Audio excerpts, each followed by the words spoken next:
muted. Hello, everybody. I'm not muted now. Happy Tuesday. Welcome to I think this is now our third or maybe even fourth Cruise Chat Live. So these have been going great. They have been a lot of fun to get to hear from some of my very best friends in the travel world with all of these different companies out there. So yeah, it's Tuesday. I don't know, Julia, where you're at, but the weather where I'm at is kind of cloudy and gloomy today. But I'm super excited to talk with you. So for those who are new here, my name is Donovan. I am your travel advisor with ELK Travel Co., planning all things cruise related. So today we have my very good friend that I've had the opportunity to meet a couple times, both in person, and we have chatted on the phone quite a bit. But Julia with HX Expeditions, that may not be a cruise line, and I don't even know if you could really call yourself a cruise line per se, but may not be a company that you have heard of, but definitely one that should be on your bucket list, especially if you're thinking of visiting Antarctica, Alaska, Greenland, Norway. There's so many places that you can go with HX, and I will tell you, just in my talking with Julia over the last several weeks and getting to know her better, she knows her stuff and is passionate about all things HX and expedition cruising. So we are really in for a treat today. Julia, welcome today. Why don't you tell us a little bit more about yourself? So excited that you're here. Thank you so much, Donovan. It's so awesome to be here, and thank you so much for having me too. I know we met, I guess, the first time in California, right? So we're all over the place. And just to answer some of your questions, I'm in the Philadelphia area, so it's sunny and beautiful, and hopefully I get outside today at some point. Awesome. That's amazing.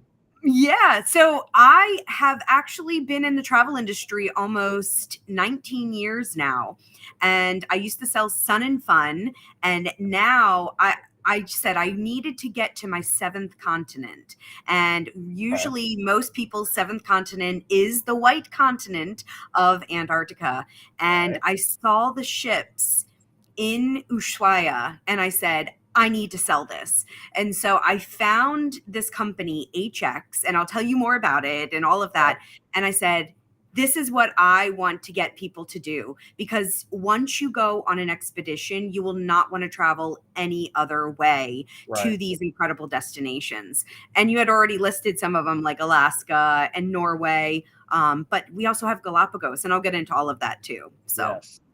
Yeah. Awesome. Well, I am super excited to hear all about it. I know we have talked a ton about Antarctica. And just last week when we were kind of prepping for this call and some of the videos you were showing me, you were talking about the logs that I know you're going to get into. But it is so much more than a cruise. So take everything you know about your traditional 7-day Caribbean cruise, even your Alaska cruise that you've been on, throw all that out. Start fresh, because expedition cruising is totally different. And I'm just really excited to hear about it. So I think you've got lots of pictures and videos and some slides to kind of take us through and talk through. So feel free to share those whenever you're ready. We'll pop it up on the screen, and I will monitor the chat if any questions come in. So certainly for everybody out there watching, as you have questions, please drop them down in the chat so we can ask the expert here, Julia, and learn more about expedition cruising. Awesome. Well, thank you so much, Donovan. And yeah, please feel free to come in. And anybody who's watching, please feel free to ask questions. Hopefully I answer them in any sort of the slides, but there's always something that I may not cover. So please feel free. This is a discussion. This is for you to learn more about expedition, about HX, and what to expect. So let's go to it. This is exciting. So excited. Absolutely. So you're probably wondering, what is this company's name and how do I even pronounce it? Well, it's HX, so that's pretty simple. But what I wanted to do is tell you a little bit of history in case you're not familiar with the brand. It's a very, very distinguished brand that started on the coast of Norway in 1896. So this very ship was our actual first ship that was captained by Otto Sverdrup, pictured here. And they left the coast of Hammerfest, Norway, and went up. This is actually supposed to be up, but since it's a map, it's up the northern archipelago of Svalbard. So in 1896, we took the first paying passengers. Before, when you went on an expedition, it was either explorers or there were scientists that would go on expeditions. But, you know, like me and like Donovan and many of you, you want to be explorers as well. So you want to pay to go on all these ships. So HX was born in 1896. We've been around for almost 130 years, taking people on worldwide expeditions. So I think that's pretty cool. But don't worry, we no longer use that ship. We've upgraded our ships completely. So you will not be on that ship. Do not worry. And if you notice here, there is a man in a kayak in those little tiny icebergs, and you still can do that today. So we bring that adventurous spirit to the to anybody that wants to go on these journeys. Okay. Now, the question I get as well is, what is expedition cruising? You know, how many casinos are on board, or how many Broadway shows, or how many restaurants do you have on board? If you're looking for casinos and Broadway shows, that is not what expedition is all about. It is all about the authentic, immersive experience, and also small ships. So those ships that have thousands of people are beautiful and they have lots of amenities, but that's not why people go on an expedition. They want a smaller ship experience, so anywhere from 500 passengers down to 90 passengers, but they want to get on a Zodiac like it's pictured here and get up close and personal with nature. You never know what's going to come right next to you, with penguins porpoising underneath you, or even sea lions, or even whales. You never know. And that's the beauty of it. So let's go into a little bit more about the brand as well and what to expect on board. Now, like I already touched on, we started in 1896. So therefore, we consider ourselves the founders of expedition. And everything we do has expedition in mind, whether it's our purpose-built ships and all of our different destinations. Now, we are also made for curious travelers. So a lot of people like to go to a destination and learn a little bit more. And that is what we do. We have had scientific collaboration since 1902. And we also have lots of ologists. So whether that's ornithologists, glaciologists, marine biologists, biologists, all the ologists, as you could say, they're experts in their field. And then also we have historians on board. So we go to many different destinations that have lots of history that you may not even be aware of, like the Northwest Passage, and I'll show you where that is, or Greenland, or even Antarctica, and talking about Shackleton and all the different explorers, and the whaling industries that have been in all of these incredible destinations as well. But going back to the science part, we have been voted the best science program by Cruise Critic yet again this past year. And we have state-of-the-art science centers on board. And I'll show you a better picture than this, but Donovan, I know you will love going on one of our citizen science boats. And we're actually conducting real research. So because we go to some of these areas weekly, we can actually conduct research and collect water samples and submit real research into these scientists and science enthusiasts from all over the world. So we're going and we're testing the amount of plankton and chlorophyll, the temperature, the depth, and all the different copepods and different organisms in here. So it's kind of fun thing to, go on vacation, see these beautiful landscapes, but also learn a little bit about how we're all connected, and why krill and why plankton are so, important for the food chain all over the world. Right. I could keep going about this, but anyway, we're great. I'm just like, no, this is so interesting. And I'm already just thinking like, this is so different from what you would ever even think about a normal cruise. But the other thing that again, just kind of pops out to me is, I don't know, and maybe it's just me. I have this preconceived notion of, a smaller ship, expedition ship, if you will, maybe not being as grand or nice, whatever you want to call it, as compared to the big ships. But I'm looking at this picture here, and that looks beautiful. I mean, it appears to be like a science area like what you're talking about, but it looks stunning. So I can't wait to see just more. But I, I'm like, book me, let's go.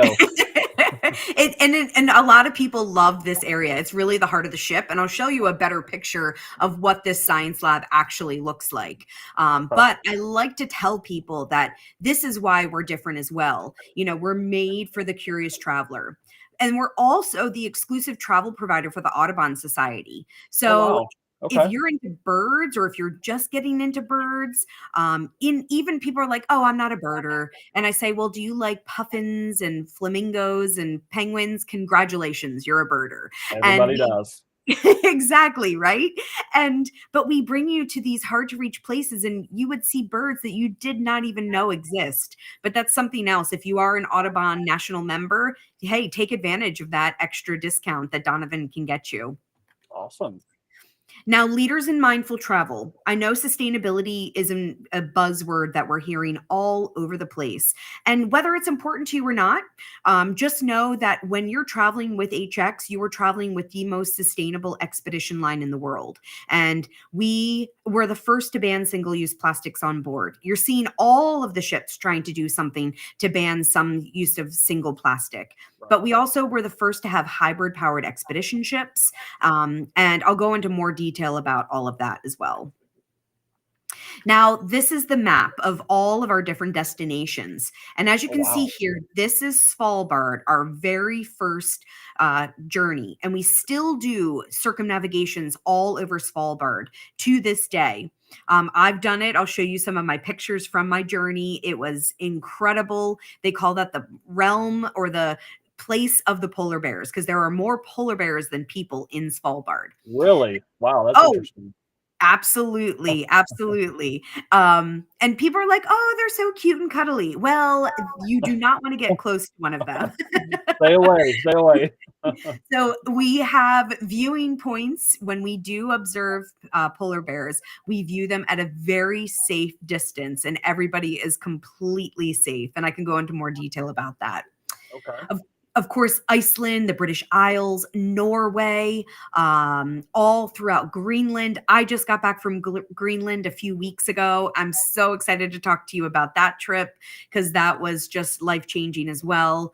And then the Northwest Passage, and then going through Alaska. And Donovan, you spoke on Alaska before, but the Aleutian Islands are one of those hard to reach places that many of the big ships do not ever go to. And I can keep going into more detail about that. Of course, the Galápagos, Central America, South America, the Chilean Patagonia fjords, and of course, what everybody dreams of going is Antarctica, the South Georgia Islands, and the Falkland Islands. Wow. And really, South Georgia, that's the Serengeti of the South. So if you dream, when you go on safari in Africa, you dream of those big, big herds of animals. Well, in Antarctica and South Georgia, that's where you're going to see those big colonies of penguins and elephant seals and just tons and tons of wildlife. You're just surrounded by thousands and thousands of birds and just all different types of wildlife, and a high concentration there. So that's amazing. And I'll tell you, honestly, Julia, before you and I had talked several weeks ago, I had never even heard of South Georgia. And so to know that that is a place you can go and see and do and experience so much, I mean, that just goes to show that there are so many more destinations out there that you can experience. And I mean, I'm looking at this map here, and I think you had touched on it when we talked a couple of weeks ago. But even like being able to go through the Northwest Passage and go through that area, like that's incredible. And you can't do that like any other way. I mean, I'm just blown away. Yeah. Honestly. And thank you for bringing up the Northwest Passage, actually, because something that is so exclusive about the Northwest Passage, more people have summited Mount Everest than have been through this Northwest Passage. I remember you saying that. Yep. And that is, we're in a day right now where everybody's like keeping up with the Joneses, right? Well, travel is a way to do that. And even if you're not trying to keep up with the Joneses, it's still an incredible experience to give yourself. And that Northwest Passage, less than 50 ships in all of recorded human history have completely or successfully completed the Northwest Passage. Wow. And we have 2 ships that do it every year. So I actually have a colleague in the Northwest Passage right now, and they just saw 8 polar bears along here. They're currently right here, and they passed one of our sister ships. So I'm just watching all of his live What an updates. experience. Yeah. It's pretty amazing. So, and then he's actually going to end in Nome, and he has a bunch of people meeting him in Nome, and he's going to take them down. So Donovan, I think you should do the same, is get a Northwest Passage group and then end in Nome and have either people join you or just have them continue on all the way down to Seattle. So it's pretty cool. I think that would be a really good. I hear a group trip in the making right there. That would be pretty. So here, the Northwest Passage, you will be completing a journey that less than 1% of the population, and then going through to St. Matthew's Island. More people have summited Everest than have been to this island. And going back to the birds, this is where the McKay's bunting is only found in the world. So if you're a birder, you have to go on this ship just to see that bird. So there are so many reasons to go onto the ships. Definitely. Now here's a better view, just kind of the pictures. I love visuals as well.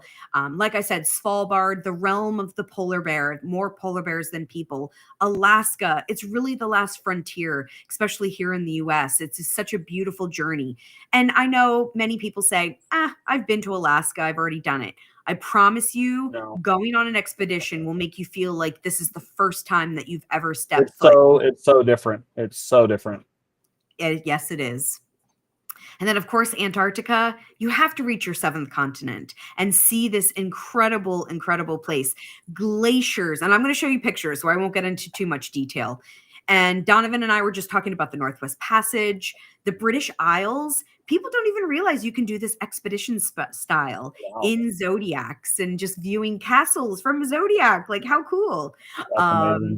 And Greenland, if you love communities, but you also love landscapes, and watching these communities that have been there for over 4,500 years and just seeing how they still live so close and they're so connected to the land and sea. It's really fascinating. And then the Galápagos, of course, where Darwin came up with his theory of evolution. And I could keep going through all of them, but they're all incredible destinations that Donovan can set you up with. Now, going back to the brand a little bit, we're the perfect blend of adventure, comfort, and sustainability. And going back to, you're going on these trips because you want to go off of these ships as much as possible. You want to either walk on the ice caps, you want to kayak, you want to hike, you want to just experience as much as possible. You want to go on the zodiacs and go through the water. Now, I have to preface this too. You do not have to be a triathlete to go on an expedition. You're not going to be scaling walls. You're not going to be if you can walk 50 yards, this is what you can easily do on one of our expeditions. You do not even have to get off the ship if you don't want to, and you can experience all of the lectures and all of the different sights that you can see from the ship.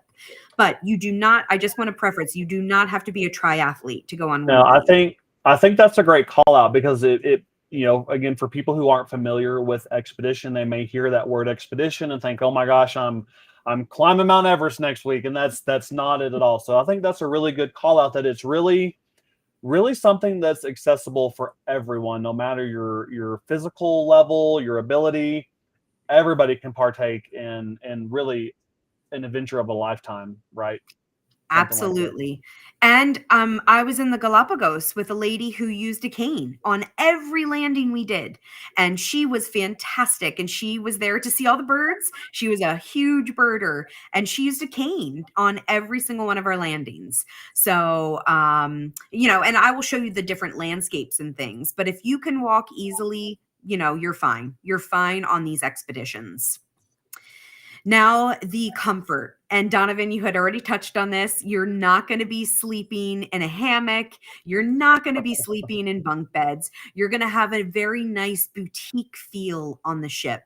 You're going to have all the amenities that you have at home. And, it's very, very comfortable. Just think of a boutique hotel that floats, that your hotel floats with you, that you don't have to unpack and pack every time you go to a new destination. That's the beautiful thing about cruising as well, right? And all of your meals and all of your drinks are served to you right then and there. Now, the sustainability aspect of this as well. Now, these ships are the first and only hybrid-powered expedition ships in the world. This ship pictured here is considered the most sustainable ship in the world. Now, why is that important? Well, some people might not care, but other people do care. And I like to point out that this can go 22,000 miles without filling up. And the beautiful thing about the hybrid ships is that you can be in complete silence when pulling into these places. So you're not scaring off wildlife. I remember we were in Greenland and we're pulling into this fjord and I'm like, we are really quiet right now. This is really amazing to be just in complete silence, hearing the whales come up to breathe, hearing the cracking of the glacier. You could hear a calving happen right away because of the silence of the ship. So that's something to consider too. Now, the other pillar of sustainability that people do not talk about are the local communities. And I know that places like Italy right now, they're saying over tourism. Don't come. It's Seeing that in a lot of places these days, more and more. Yep. And that's one thing that we are very sensitive to because we do not want to just take from the communities. So we actually give back. We work with local farmers, local fishermen. That way you're eating farm to table, sea to table, but we're also supporting their businesses. And then in Greenland, I just experienced this myself. So I'll show you on a map. There's a town that's very, very far north. Called Kanak, and they only get 2 shipments a year of fresh vegetables and fresh fruits. Oh my gosh. I know, right? Could you imagine not having access to fresh vegetables and fruits? And you can't grow anything there because of the climate and because of the soil.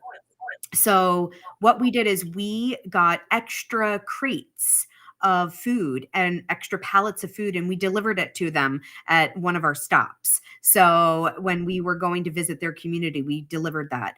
We delivered also, we donated money to some of the communities. So that helps out with their schools as well as their churches or their communities. So it went back to the community. That way, it was a great symbiotic relationship, and they really were welcoming us because we had local representatives on our ships greeting us and local community members that were coming home to show us their hometown. So that was really, really nice with that community aspect. Wow, So that's amazing.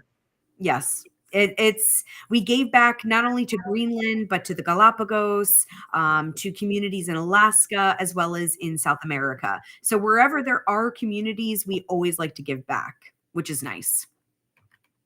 Now, our fleet, a lot of people are used to those thousands and thousands of passengers. So these ships are a little different. Our largest ships can hold up to 500 passengers, and they do have all landing requirements that you can land in Antarctica and places like Greenland. Our 200 passenger ship, they can land in all the different places. Now, if you're wondering what I'm saying, Donovan will tell you all about this as well, but certain areas of the world have restrictions of how many people can land in certain areas. Antarctica, the Galápagos, Svalbard, South Georgia are some of those places that you have to be on certain size ships in order to step foot on land. Otherwise, you're just doing a drive-by. So we are founding members of the 2 organizations that made up the rules and regulations, and all of our ships are purposely built so you can have the full expedition experience everywhere we go to on these ships. So that's something I did want to point out. The Fridtjof Nansen, the Roald Amundsen, these are our 2 hybrid-powered expedition ships. Okay. Our Fram was just renovated as well, and this is our 200-passenger ship. These 3 ships go from the Arctic to the Antarctic. The Spitsbergen just got out of dry dock, and this stays in the Arctic. So this does our Svalbard, Greenland, Norway itineraries. And then the Santa Cruz 2 stays in the Galapagos, and that's our 90-passenger ship. Now, Donovan, I didn't tell you this last time, but I want to tell you why this ship is perfect for the Galapagos. This was built just for the Galapagos. Okay. When people go there, they sometimes want to go on smaller catamarans or anything like that. Well, that's great, but you're limiting your access to some of the islands, and you're not able to go to certain parts of the Galapagos if you're on the smaller ships. Okay. And the reason for that is because you will be knocked all around. Some parts of the Galapagos have a little bit of waves because they're a little bit more open now. And the Galapagos are in the middle of the Pacific Ocean. They're very, it's a 3-hour flight from mainland Ecuador to get to the Galapagos. So you want to be on a ship that's stable. And that's why our 90-passenger ship is a really good choice. Or do we have any questions yet? Because I feel like I'm just talking all the time. So no, you're doing great. Just keep on going. If something pops up, I will certainly let you know. But you're very very thorough and have so far been doing fantastic. So this is again super exciting, and I'm like, sign me up for all of them yesterday. I know, me too, right? And I sell this product and I'm like, I want to go on all of them. It's just time, right? But on board the ships, we'll go back to that because I already talked about the comfort and the boutique feel on board. You do want to have the comfortable environment. Now, we do have lecture halls. You know, if you're used to the Broadway theaters on those big, beautiful ships, we have lecture halls. Now, the thing about our lectures are you can go live. You can lay in your bed and watch the lectures if you don't want to go live. Or if you're like me, I'm always outside looking at what's going on because there are, you know, beautiful landscapes or whales or just something that's going on outside. So I always forget about the lectures. But the good thing is they're all recorded. So you can watch them, you know, anytime you want. You don't have to worry about going live. Now, going back to the Science Center, I just wanted to show you this picture again because it's not blocked by the verbiage. This is the heart of the ship, and this is where a lot of people like to go and speak with the scientists, look through the microscopes. I did one of the citizen science boats in Greenland, and we took water samples. So we saw the different copepods and the different chlorophyll and plankton and larvae and all the fit things, and just a tiny, tiny little drop of water. And if you think about it, if you ever get, you know, seawater into your mouth, you have all of that gets into your mouth, which is kind of curious. So, whenever these sort of things are going on, right there, the scientists are taking these different samples and actually in the process of doing that, is that something that guests get to see or experience in any way, or is it, you know, they're kind of doing it off on their own and then they bring it back and you get to hear about it afterwards? What does that actually look like? So that's a great question because we have citizen science boats. So our boats, you can sign up for the science boat that day, and they do different science boats on different days, just kind of like an excursion, right? So if you wanted to go on the landing, but you come back and then you go on the science boat, because that specific area is where we take samples from every time we're up there. That way we have absolute, I guess you could say current samples, or you can say consistent samples. That was the word I was looking for. So it's very, very consistent. Every year we go back those same time of year and we're taking samples. Now those guests are actually taking the samples. The scientists will say, look, this is how we want to do. We're looking for volunteers. Who wants to, you know, put this into the water and take, you know, and then they come back and they look through the microscopes and they find, you know, and most of the people who sign up for that science boat will come and look and see, but other people from the ship can go and look and see what the findings were and hear the lecture and why that's important, what we're looking for. We also have, so we have the staff scientists, just like me, I'm a staff. They are staff scientists on board, but we also have guest scientists on board. So we had one of the head whale researchers on board, and he was studying the migration of the whales. Now, he was tagging whales while in Antarctica. Oh my God, that's amazing. Isn't that so cool? And guests could see that. he was giving lectures on what he was doing and what his findings were too. So some of those tags had cameras on it, and he brought that footage to the guests on board so they could watch that in real time, which was pretty cool. That is amazing. So it's, and I mean, we already knew this, right? But it is so much of an experience, right? A hands-on experience, something that honestly, I mean, I'm thinking about this, when the time comes that I do something like this, and it is something you will literally remember the rest of your life, getting to do some of those things. And I'm just curious, and we didn't talk about this before, but it's just a question that popped up. Um, do you typically on any of the expedition sailings, do you see very many, if any, children, teenagers, or is it adults only, or skew more adult? How does all that kind of play out? So we do have kids, but there is an age limit for the Galapagos, for instance, is 6 years Okay, old, and for Antarctica, 5 years old. But I would recommend, it's up to the captain's discretion to allow those children onto the Zodiacs, just due right, to the nature of some of these destinations. The Galapagos is a perfect family destination. Alaska is a great family destination. But Antarctica, I think that would be a little bit more, it's a little bit more remote, things like that. right, I would say the shorter itineraries, you will see more families, or some kids. It's not full of families or full of right, kids. And the longer destinations will be probably less kids, just due because they're in school or they can't be away from, parents can't be away from work. But what I would recommend, because of the education and science aspect of our trips, this is great for kids, homeschoolers. I will That's say, exactly what I was thinking of. That real hands-on experience that you would get on something like this would be really interesting to those that homeschool, especially those that are homeschooling teenagers that are in high school age, or even, I mean, I could see scenarios where you have parents who are taking their adult children, if you will, right? Those yep. 18, 19, 20-year-olds, and doing something like this. So, Well, in Greenland, it's funny you bring that up. There was a multi-generational family. So you had the grandparents, you had a few of the kids from, so they had two of their children on there with their spouses, and then all of the cousins.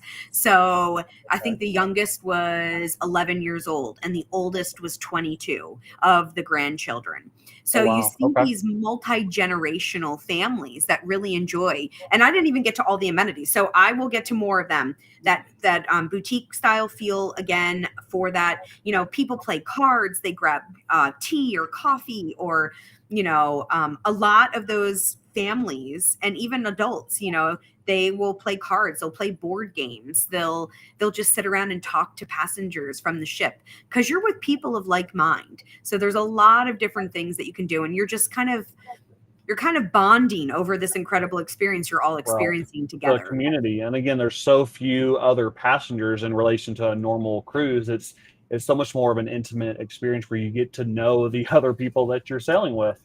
Absolutely. And you're on your, you have your boat groups. So I was in the narwhal group, or somebody was in the bearded seals, or Oh depending on where wow. you are, you're going to have different boat groups. Down in Antarctica, you'll have different penguin groups. You'll be like, we're the rock hoppers, or we're the gentoos, so depending on where you are, you'll have different groups, Okay. so it's a lot of fun. And then you'll be like, who are the polar bears, or who are the walrus, and it's just kind of fun to bond over that.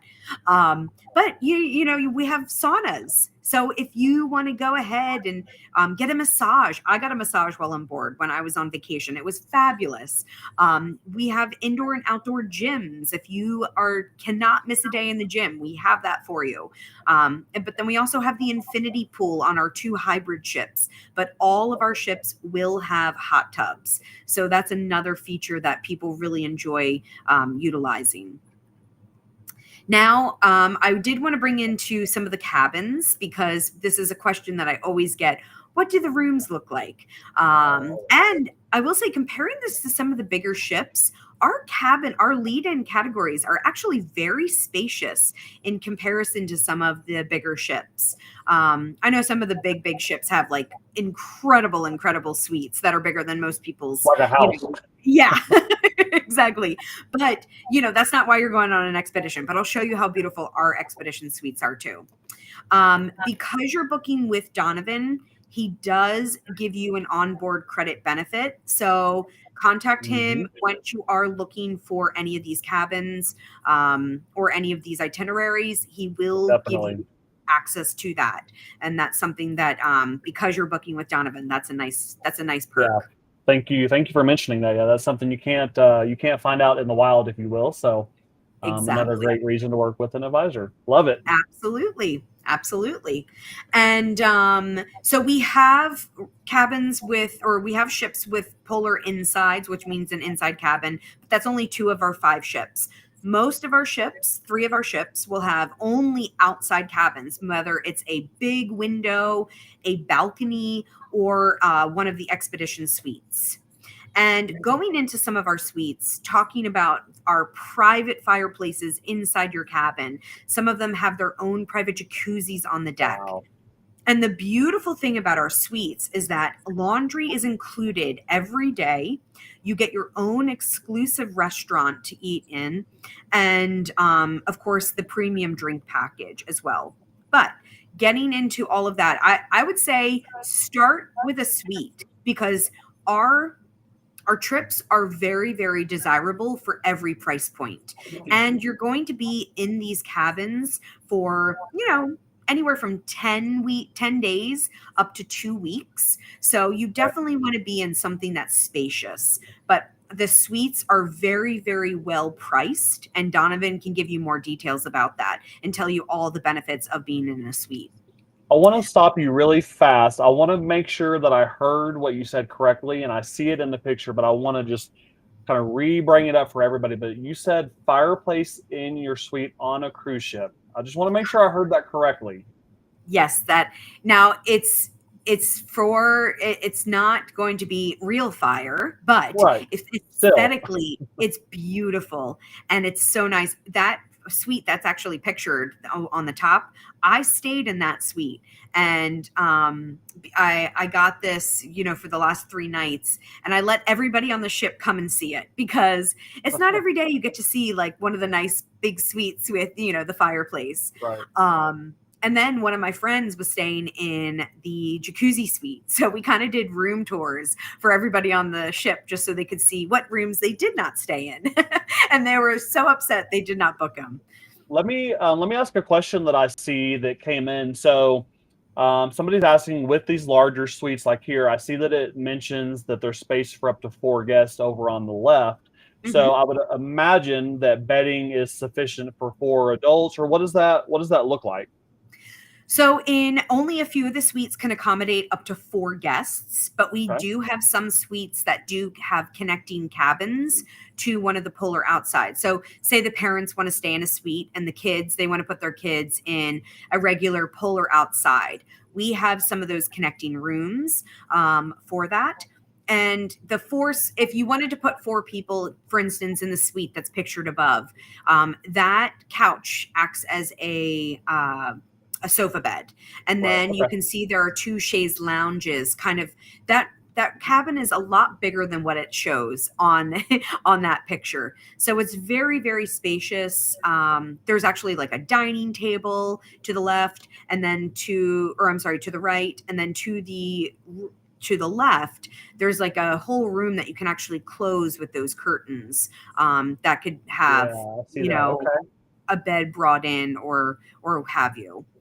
So yeah, but some of the suites are very, very spacious. And like I said, we do have connecting rooms for people who did want to have, 2 separate bathrooms and things. Right. Oh, and speaking of our bathrooms, all of our cabins have heated floors. So that's a nice way too. It's an easy way to do. That's super cool. I mean, especially, Antarctica, Alaska, that would be amazing. Heated floors. So I love it. For all of the destinations, other than the Galápagos, because Galápagos is already hot. So you're going to need it for all the others. But going into the restaurants, we can accommodate vegan, vegetarian, pescatarian, carnivore, any dietary restrictions you may have. So just let Donovan know, and he'll be able to work with the chefs and the food and beverage manager. So all of that sort of thing. Love it. We That's so important these days. So, not every cruise line out there still, I mean, gosh, and almost 2026 is very accommodating in that area. So great to hear that that's something that's a priority for HX. Absolutely. I mean, everybody deserves to go on to these incredible destinations. So, and then we're all inclusive. So, all of your meals, all of your drinks, and yes, that does include alcohol, your gratuities. We do provide a jacket and a water bottle for you to use and to take home as your souvenir. Of course, Starlink is included, and it does not matter how many devices you have connected, and the logbook. The logbook, we have professional photographers on board, and they are taking photos and videos, and you get a logbook at the end of your journey. And I can show you what that looks like as well. It's really, really a great thing. That way you get professional photos, but you can also just take your own photos. But they're getting photos that you may not think that could ever get. I know for me anyway, I'm speaking for myself. I love that it's included, and I will tell you, once we get into the logbook, honestly, to me, that was one of the most interesting things that I saw about expedition cruising. And granted, the cruise itself is amazing, but I thought the logbook was really, really neat that's something that that is done. So I'm super excited to dive into that again. I think everybody else will think it's pretty neat. Absolutely. Absolutely. So just going back to the team, they're your hosts on and off the water. They will be your Zodiac drivers, your lecturers. You'll see them around the science center, around the ship, and just showing you some of those plankton samples. And this is something that you will get in the logbook as well. Some of the findings from the citizen science boat. So I think that's really cool, and just showing how we're all connected and the importance of life in the sea. It all starts with these little organisms, it's the food chain.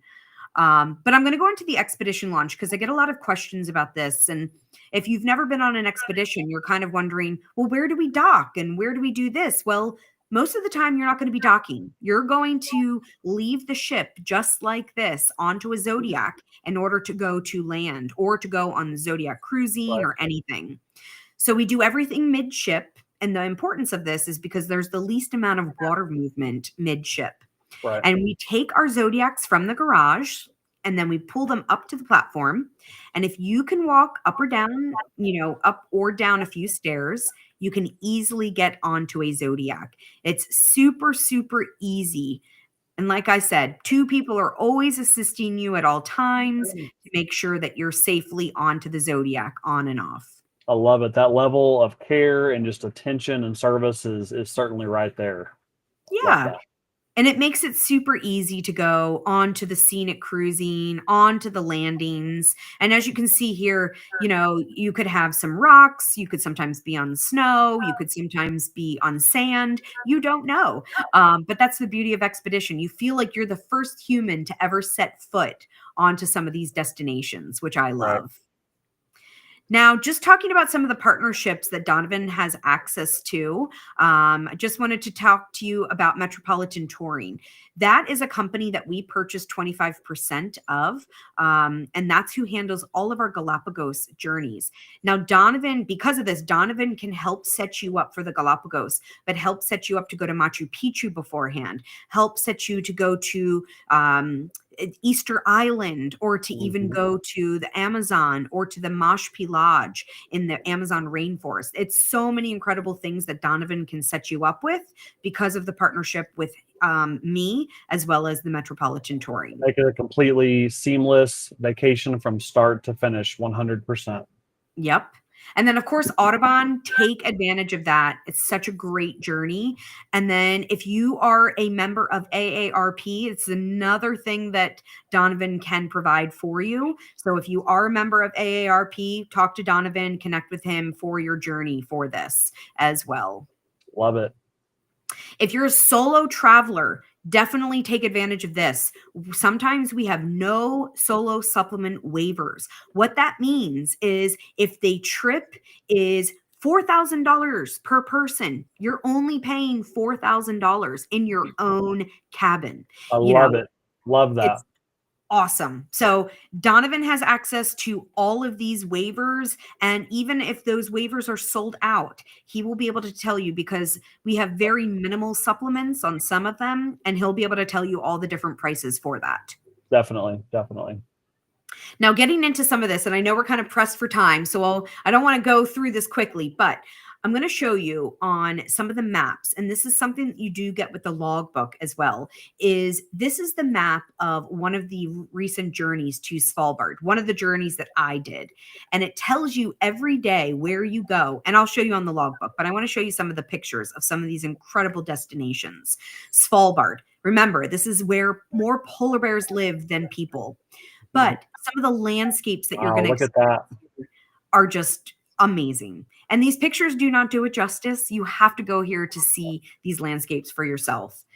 So just hearing about the history of how people came here to do trapping and hunting, and books have been written in some of these destinations. You know, you have so many different types of glaciers, and the glaciologist goes into all of it and how and why glaciers are formed. But this picture I love because this is not uncommon to see. But you're not guaranteed to see anything as well. Remember, it's wildlife. We can't say, okay, polar bear, come over here. But you're not at the zoo. Exactly. You're in their natural habitat. But think about the size of the polar bear and the size of these walrus, and he's outnumbered. So He's brave. I mean, what an amazing picture this is. To see that with your own eyes, I mean, that is just out of this world, literally. Yes, absolutely. And to be on the sea ice, you know, and this is where you see a lot of wildlife. The belugas love to go through here. The polar bears love to hunt on here. And you'll see seals laying on the ice right here as well. Another polar bear. And look at that glacier behind it. I mean, you have so many things going on in this one picture. Okay, now briefly going into Antarctica. You know, this is what you're expecting to see. Penguins. And then, of course, seeing those big icebergs. And everywhere you look, you're going to see snow, ice, glaciers. These landscapes are just absolutely incredible. Amazing. And remember how I said about the penguins porpoising underneath you? This is typical. This is what you will see, and you will smell the penguins before you see them, for sure. And of course, all the different ice. Just look at that. I know. And you know what? If you feel like you've seen glaciers before, you've seen nothing until you've been to Antarctica.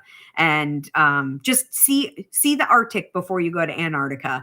And then you'll say, okay, now I understand, because the glaciers and everything is covered in ice and snow. And it's just beautiful. The lighting, the pictures are never, ever bad in Antarctica.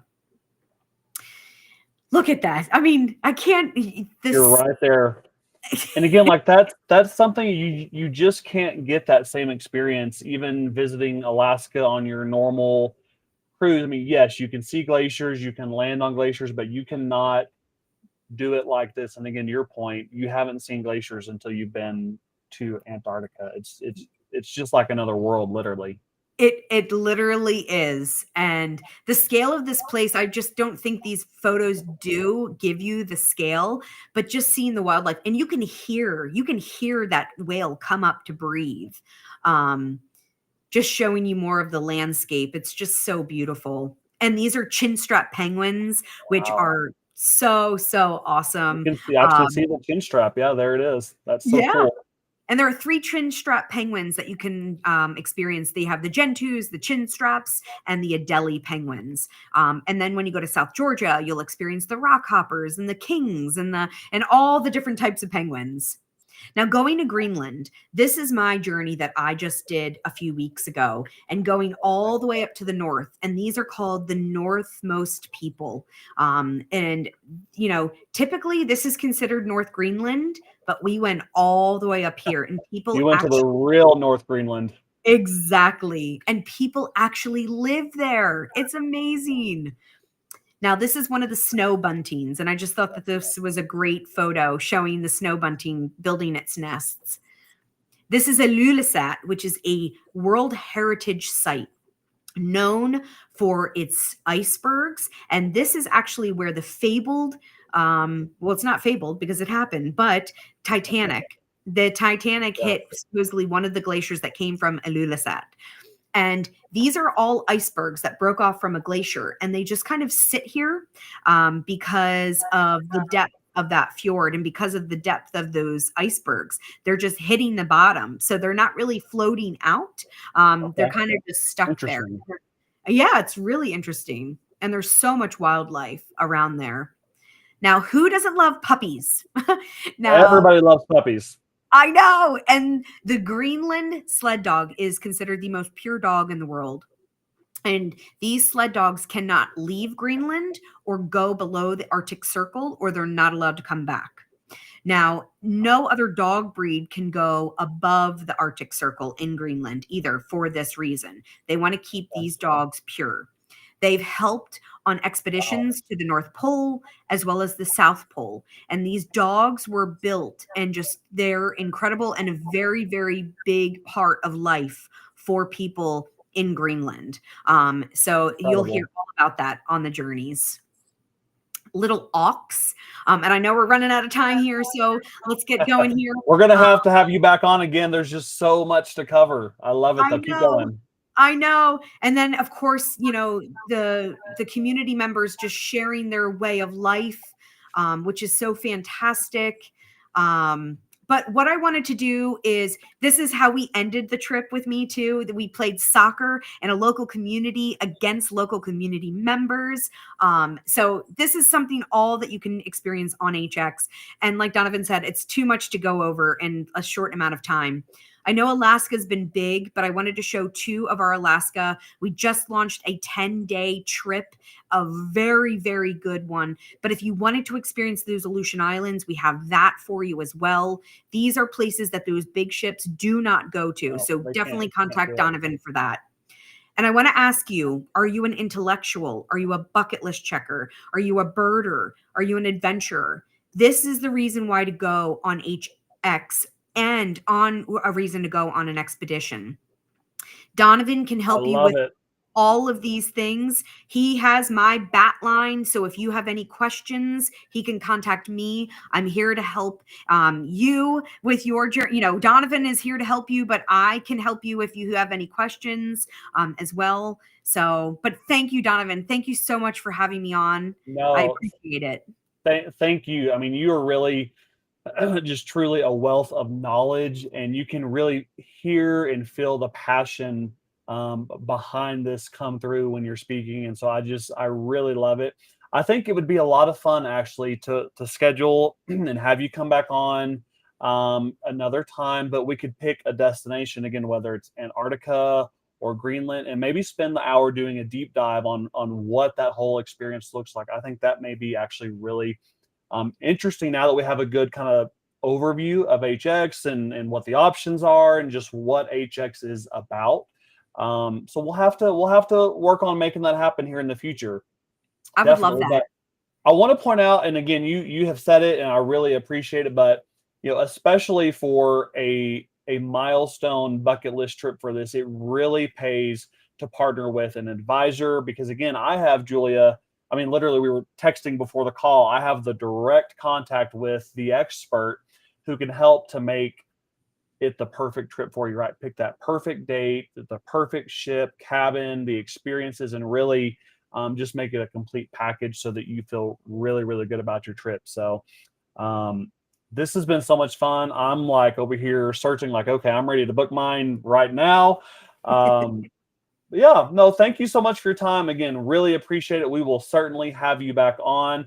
Really appreciate you touching on some of the perks like the onboard credit that I offer, the AARP membership, Audubon Society. I think those are all just, really fantastic extras that people can get. I really loved the mentions on the sustainability piece of it, because again, that is more and more important in today's world, and especially in these types of destinations that HX is visiting.